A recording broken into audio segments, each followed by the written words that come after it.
I knew the laughter wasn't just casual. It had weight. The kind that slices through skin and pride alike. It was a Friday night, the kind of night that should have been easy. My wife Claire and I were at dinner with some of her colleagues. The table was full of professionals, accountants, marketing managers, people who measured success in titles and tailored suits. I wasn't one of them. "So Daniel," one of them asked between sips of wine, "you're still doing that app thing?" Before I could answer, Claire chuckled. "Oh, his big idea? Yeah, he's been at it for 3 years. I call it our very own imaginary startup." The table erupted in laughter. My throat went dry. I forced a smile, though my heart hammered painfully against my ribs. It's not imaginary," I said softly. "I'm almost done with the beta version." But no one was listening.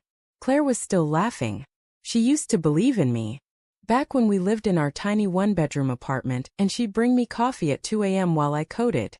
She'd say, "One day we'll look back at these nights and smile." Somewhere along the line, that faith turned into mockery.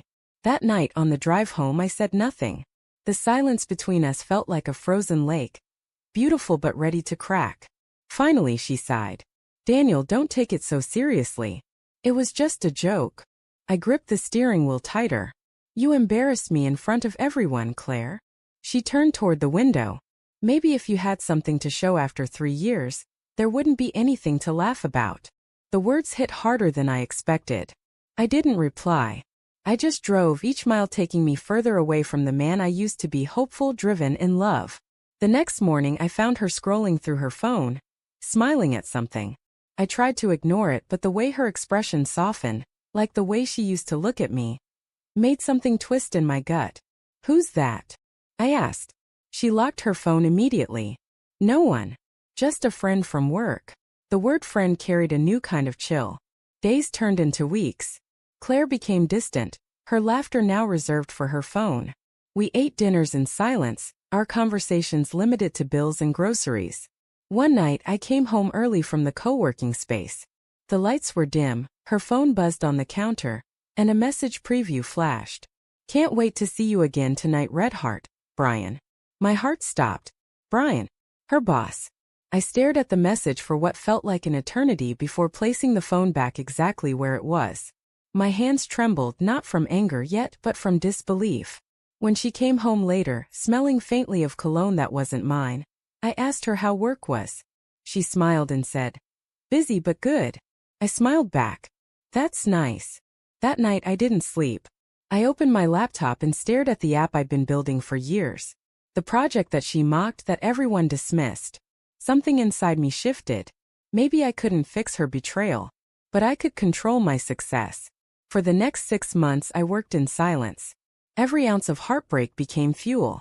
Every memory of her laughter at my expense hardened into focus. I slept 3 hours a night, ate whatever I could afford, sold my car for server costs. Then one morning it happened. A small tech blog picked up my app. A week later a venture firm called.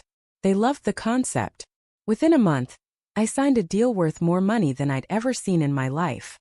My app, Connective, a simple platform for small businesses, was suddenly everywhere. And just like that, I was no longer the man people laughed at. Claire found out through Facebook. She called me that same evening. "Daniel." Her voice was soft, hesitant. "I saw the news. Congratulations. I always knew you'd make it." I almost laughed. "Did you?" She went quiet.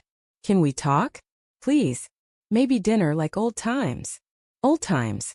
I could still see the reflection of her phone that night, Brian's name lighting up the screen.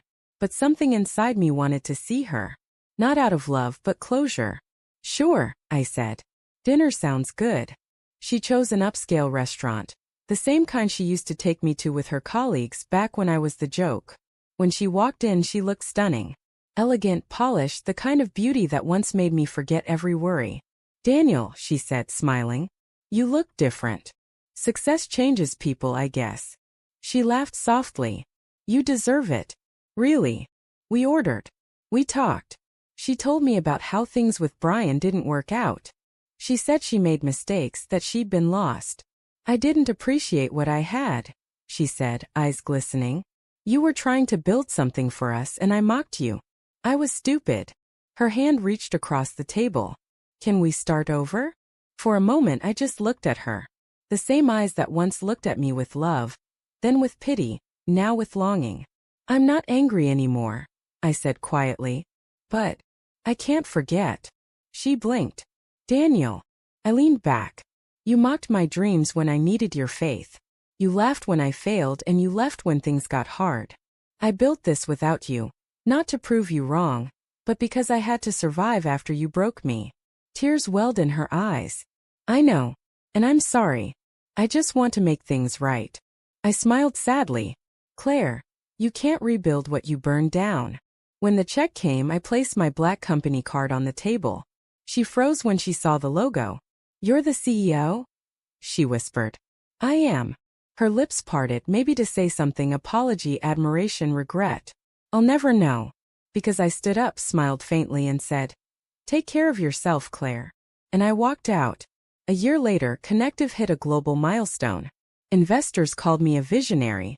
Journalists wanted interviews. But success didn't feel like revenge, it felt like freedom. I moved into a modest house overlooking the city. Sometimes when the night was quiet, I'd think about Claire. Not with anger, but with a strange sort of gratitude. Because her mockery taught me something no encouragement ever could. That validation means nothing if it comes from the wrong person. Last month I got an email from her. I saw your interview. You look happy. I'm glad you made it. Maybe in another life we could have made it together. I stared at the message for a long time. Then I hit reply and typed. In another life maybe. But in this one, you were the reason I had to find my own way. Then I pressed send. I closed my laptop, leaned back and looked out at the city lights. Each one a reminder of every sleepless night, every humiliation, every broken piece I had to rebuild on my own. And for the first time in years I smiled, not out of pride but peace. Because I realized that some betrayals aren't just endings. They're beginnings in disguise.